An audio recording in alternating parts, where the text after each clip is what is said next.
It's the Mike Francesa podcast on the Bet Rivers Network. Hello again, everybody, and welcome to the Mike Francesa podcast after a very busy sports day. And we're on the Bet Rivers Network as always, and for all your wagering needs, it's Bet Rivers in New York and New Jersey. Play Sugar House in Connecticut. So whatever you need, just go to their app and you'll find everything you need for all your needs there. And the program, of course, always on the Bet Rivers Network and wherever you can find your podcast. All right. I've obviously been receiving some tweets. That's what happens when you pick a long shot winner in the Derby. So I did like Mage. I like Mage for, now we know officially it's Mage and not Mage, but either one would have been good. But I liked Mage since the Florida Derby. I thought his Florida Derby was the best prep that anybody had run. I was worried about him getting in trouble. Castellano did a great job of keeping him out of trouble. He picked up the mount when Saez went to the Tappet horse for Pletcher. And he broke the longest slump in Derby history. He had more rides than anybody in Derby history without winning. So good for Javier. He's a very good guy. I've known him a long time. He's a very, very good guy. And a very good win for him. And I know they put it up on Bet Rivers. We all picked the winners of the race and everything. So I was fortunate enough to pick the winner at a good price. So, yes, you know, it happens. And when it happens, it's a nice day. That's bottom line. If it had come in at 8:14, we really would have had a big party. And now, I'm not complaining.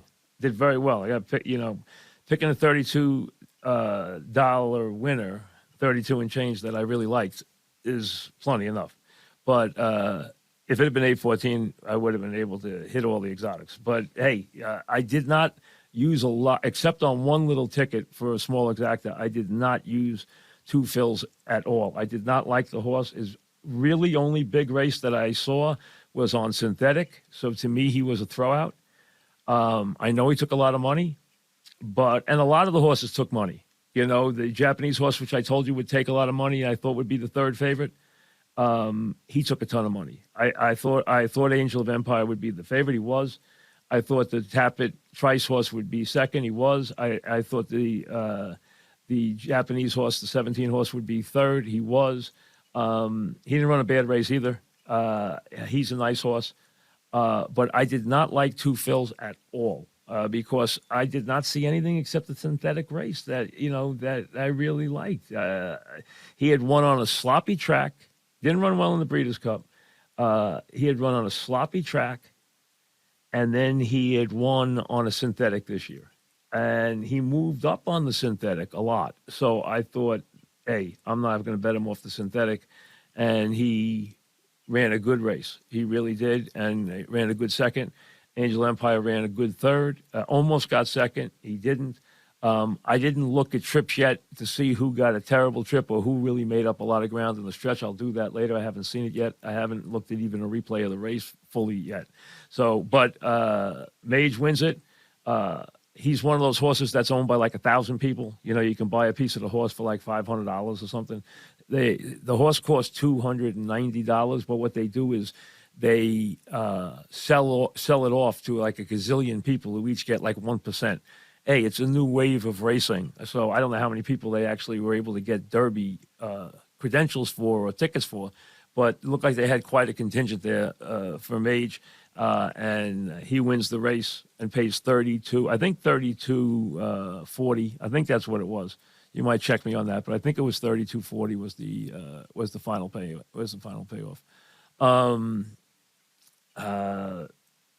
So that takes care of the Derby. Hey, we're going to see a very different Preakness. First of all, Baffert is promising that he's bringing a horse that's going to be the favorite, and he's touting his horse, National Treasure, who is going to be in the Preakness. We don't know which ones of these horses that got sick today will be in the Preakness. Will Forte be in the Preakness? Will Skinner be in the Preakness? Will the Santa Anita Derby winner be in the Preakness? There'll be a couple of new shooters in the Preakness. So here's what I'd say. There's a lot of horses, and you could tell by the board today, they were pretty much all over the place. After the first two, there were about 8 horses that were between 8-1 and 18-1. So, I mean, there was a ton of horses there in that regard. So, He got a fast pace to close into. Castellano did a very good job. There's a lot of subtleties to riding in that race. And I can tell you, out of the gate, and this horse had all kinds of problems in his first couple of races. So he was very susceptible to having a problem here, leaving the gate. Out of the gate, 3 jumps, he was about to get himself into a nightmare collision.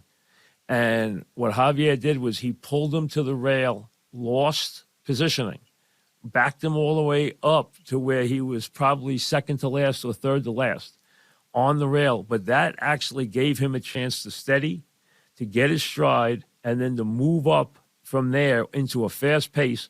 He was able to get clearance. He followed a couple of the early movers on the close. He then kicked outside about a mile into the race, and you saw he had plenty of energy. He kept kicking out wide, and then he made his run, and that was the classic Derby ride for him, picking up the tiring front runners and going away and winning the race, and then holding off whoever was behind. So that was a very good ride for Castellano, and Mage is the winner. So we move on from the Derby. Number 2, very good win for the Yankees today. Biggest win of the year, hands down. They're losing the game 2-0, losing the game 2-0 going to the 8th. They're about to lose the series to the Rays.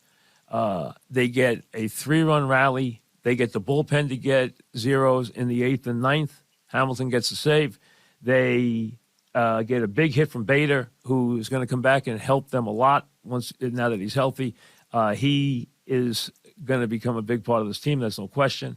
So now they have Cole tomorrow. So that was a big win for the Yankees. Instead of being 11 out, they now are 9 out again, and they can actually pick up ground with a win by Cole tomorrow. I'm not saying Cole's automatic tomorrow, but you know what? He's been great all year. He's undefeated so far. He's been as good a pitcher as anybody in baseball, and he's going tomorrow for the Bombers. So that 3-2 win today with 3 in the 8th on the Beta double was a very big win by the Yankees. Awful loss by the Mets. We'll get into them in the future. They just continue to not score any runs. Let's be honest. I mean, they are really forget about the old pitches. They are really struggling to score runs in a big way, and losing to the Rockies, not pretty. Now, let's get to the Knicks. If you had told Miami before the game, you're going to shoot 39% for the game, you're going to shoot 22% from 3, they would have said, wow, we are going to be in trouble. Instead, they are on the front end of a relatively one-sided, all the way, start to finish, 105-86 win. Why? Because the Knicks were that bad. Let's be honest. The Knicks were that bad. The Heat shot 28 of 31 from the foul line. They fought the Knicks even on the boards. The game was chippy, as we know. You saw them, the technicals, the complaining. The officials let the game get away from them. The game was pretty physical. They weren't calling it. Next thing you know, you had a lot of pushing and shoving. You had a lot of guys in each other's faces. You had technical fouls. The bottom line was the Knicks couldn't hit the broadside of a barn. Randall had a nightmare. Brunson, Barrett, and Randall were 2 for 17 from 3. This team can't win in the playoffs if those 3 guys are 2 for 17 from 3. 2 for 17. Brunson 0 for 5. Barrett 2 for 7. Randall 0 for 5. Okay? Overall, the Knicks shot 20%. They were 8 of 40 from 3. They have to win the turnover battle. They didn't. They have to win the rebounding battle. They didn't. They're not going to shoot the 3 as well as the Heat, and the Heat didn't even shoot it well today. But the Heat got the typical Butler game, not like you'd be seeing against the Bucks, but they haven't needed it. 28 points in 35 minutes. Struss hurt the Knicks a lot, especially early. 19 points. Adebayo had another very solid game, 17 points, 12 rebounds, very active. And they overcame a bad game for Vincent, a bad shooting game for Love. Lowry had a pretty good game and pretty much a laugher for the Heat in Game 3. The Knicks are going to have to be better. And the first thing, let's be honest, they've got to shoot the basketball. If they can't shoot the basketball, they're not going to win. And they have got to do a better job of getting to the basket. And they have to do a better job of making threes. I mean, they're going to have to make some threes. Otherwise, they're going to go home. And they're going to go home early. They're going to be down 3-1 if they play like that again. And they played a bad game today. Let's be honest. It was just a bad performance. You know, I mean, there was not a time in the game when you said, wow, the Knicks have got it going now. Well, there really wasn't a time when they got it going. They got outscored by 8 in the first quarter. They got outscored in the second quarter. They got outscored in the third quarter. They got outscored in the fourth quarter. So they had a day where basically Miami opened the lead. In the second quarter, they opened up a big lead. The Knicks came back a little bit, and then the Heat jumped right back up in the third quarter, and they basically kept the lead a couple of times to get dented, but they were playing with a lead that was going from 19 or 20 to 21 to one time 23 back to 14 if you were getting – that was basically as close as they were getting. You know, they have to be better than that. Robinson was hurting a little bit today, no question about it. They have to have him healthy. They need that. Quickly might have hurt himself, looked like he was limping out at the end, so we'll wait and see on him. He gave them a little life today, but again, he was 2 for 8 for 3. You know, look at these numbers today. Toppin, 1 for 4 from 3. Quickly, 2 for 8. Grimes, 1 for 4. Randall, 0 for 5. Barrett, 2 for 7. Hart, 2 for 6. Brunson, 0 for 5. I mean, come on, the gang that couldn't shoot straight. They're going home and play like that. And they have to keep their composure, and they can't turn the ball over, and they have to, listen, when they're going to be aggressive and go to the offensive glass, they still have to realize there has to be some semblance of floor balance. You cannot let Love grab the ball off the defensive board, okay, and throw it. And Love today had 9 rebounds in 20 minutes. So he takes the ball off the board, and you know he throws that long outlet pass, and the next thing you know, he catches somebody one-on-one, and they go to the basket, and they score, and they get fouled. I mean, it's got to stop. It was just a bad game from soup to nuts for that's all there is to it. And the Heat, if the Heat had played well today, if they had shot the ball well and played well today, there would have been times they would have been up 40 today. That's how bad the Knicks were. The only reason it wasn't more lopsided was the Heat just weren't as crisp today in terms of shooting the ball and doing things.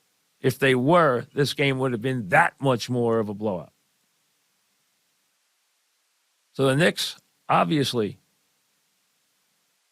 have a quick turnaround, and they have to figure things out and get this series at 2-2. It's very hard with Butler being Butler in this series. Very hard to see the Knicks coming back from 3-1 down. Very, very hard.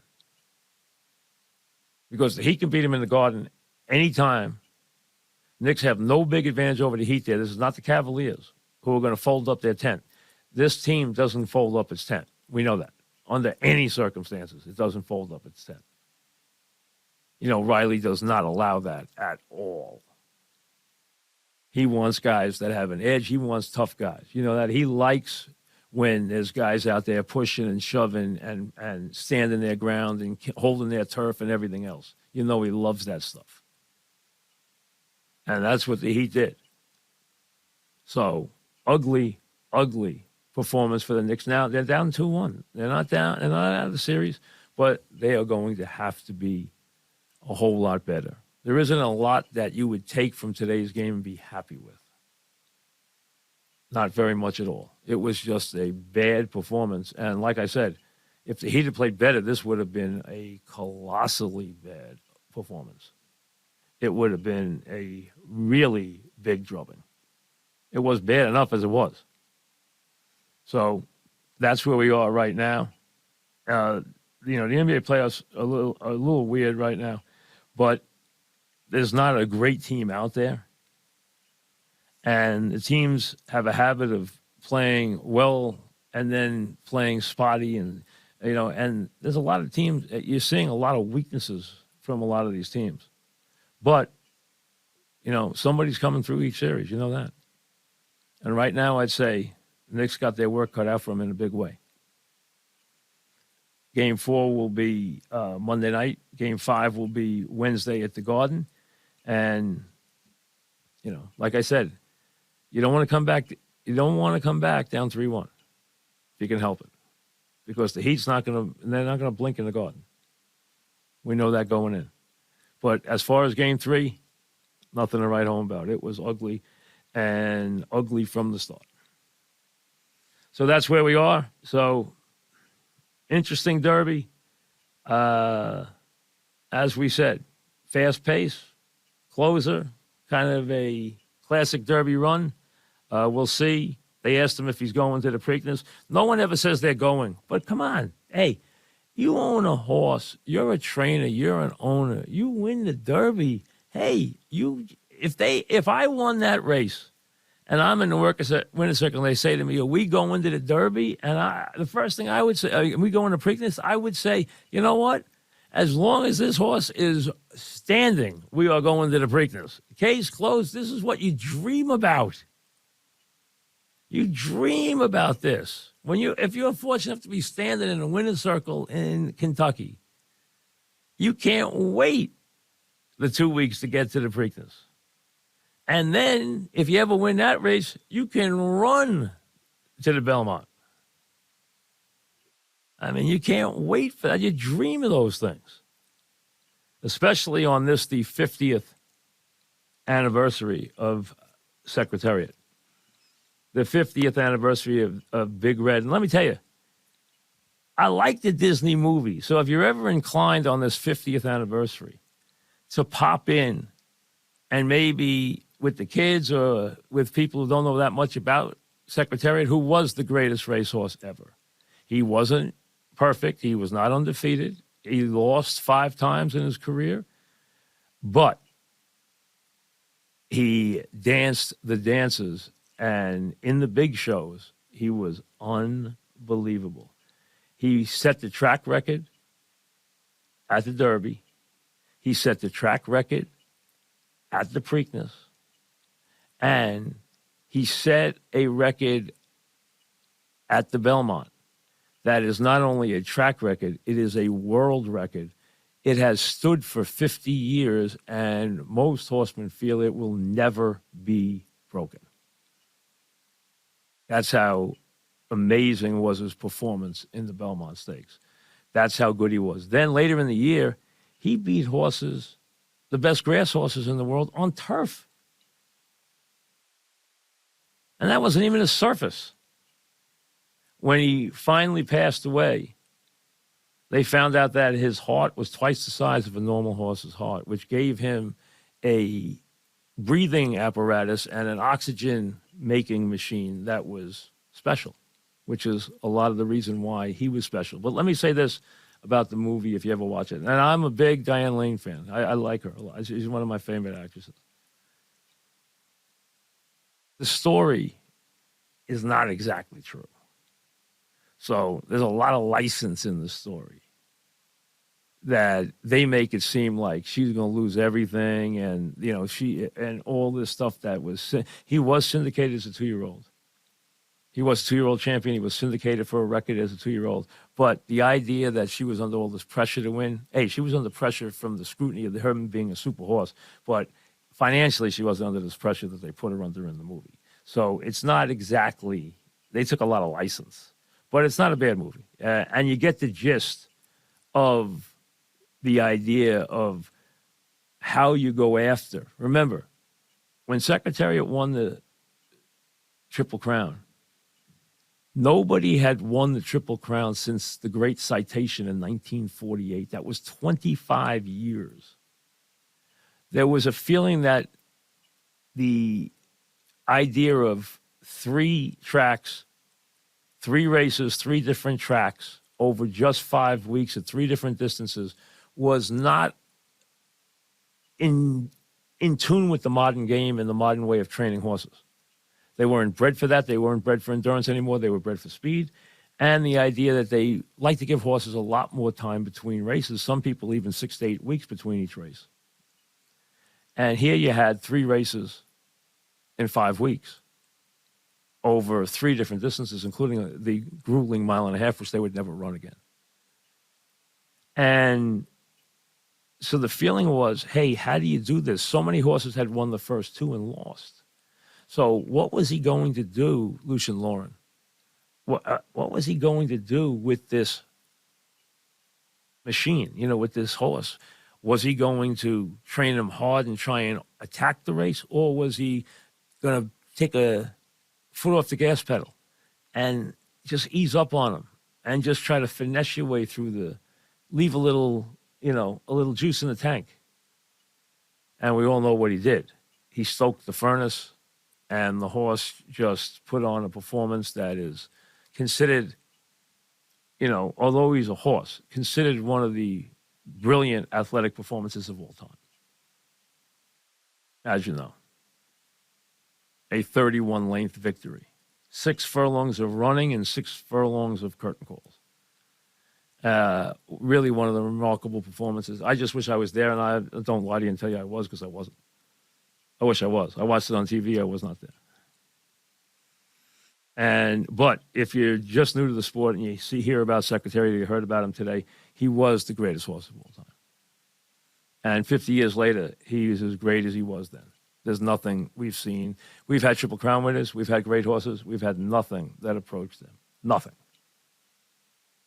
We'll see you later. Thanks for listening to the Mike Francesa podcast on the Bet Rivers Network.